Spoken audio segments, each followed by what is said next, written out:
All right, once again, we're live this morning here in our daytime studio parking lot to celebrate the butterfly. We're so excited that they came and got all set up for us this morning just to give our viewers a special glimpse into what they do at some of these festivals. We're going to step inside now because we have Joy and Kevin here with us. So this is what the kids get to do and the adults. They come in sort of the containment area, the holding area, and then we come through the next level and look everywhere are these beautiful butterflies flying around us, and Joy and Kevin are already inside feeding some of these butterflies.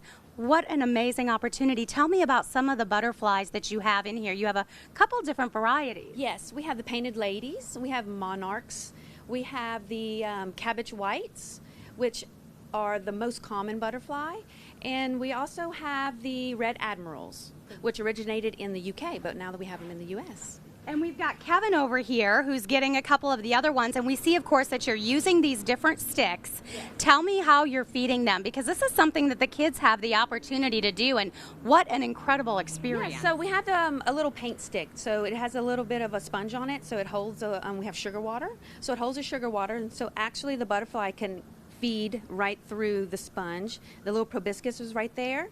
If you can get a little glimpse of that. They're beautiful, the detail on them. Yes, they're amazing. So that's like a little straw, and that's how they eat. And their legs actually is how they smell. So they're actually smelling the sugar water on the stick, so they can crawl around and they can feed. Oh my goodness, and I know all the colors that we see, the bright, beautiful colors in here, the yellow and the blue.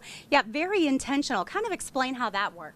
Well, the colors that we have around the tent, it actually attracts the butterflies. So they like the colors, they like the vibrant colors, they like the vibrant colors of people's clothes, like our colors and things like that. So they really are attracted to that. And we'll kind of go through a quick demo on how we unpack them if you want to real quick. So we actually order them from a USDA breeder, and then all we do is we come out and we open the little pack up for him right here, and he just climbs right out just like that onto the plant. So, and we're seeing this beautiful monarch, and you said that when they send them to you, they all came in a little box, in a little envelope, and it's cold in there, and that's key. Tell me why. It's cold because when it's cold outside, they sleep. They get dormant. So actually at night, when it actually cools off at night, they'll bury themselves into the plants, into the grass, and they'll hide, and so that protects them from the predators.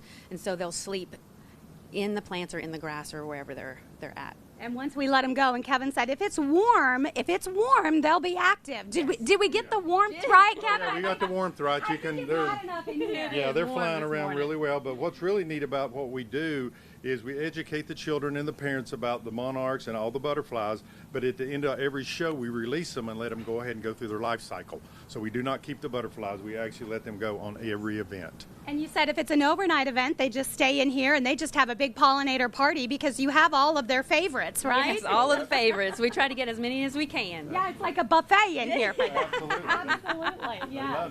They love it. And setting this up and going into the different schools and the museums and seeing the kids as they're holding these sticks, what's that like for you? Oh, it's just so heartwarming. You hear so many stories, and the kids just love to look at the butterflies, and they always say, oh, I never get to be up close and look at them and really get really close. So we love to watch the kids just ooh and ah over the butterflies and learn about the butterflies. We just love to educate, and they get to hold the stick and the butterflies just come. Oh my goodness. Look how super cool that is. Now that is a fabulous Friday on Daytime. Hey, we want to invite everybody to come on out. They're actually going to be set up tomorrow at the Wicked Plant Shop over there in Kingsport, and coming up here a little later on in the show, we're going to talk about the important role that plants play, of course, when it comes to the butterfly. That and more as we continue our live coverage right here. LoveTheButterfly.com for more information.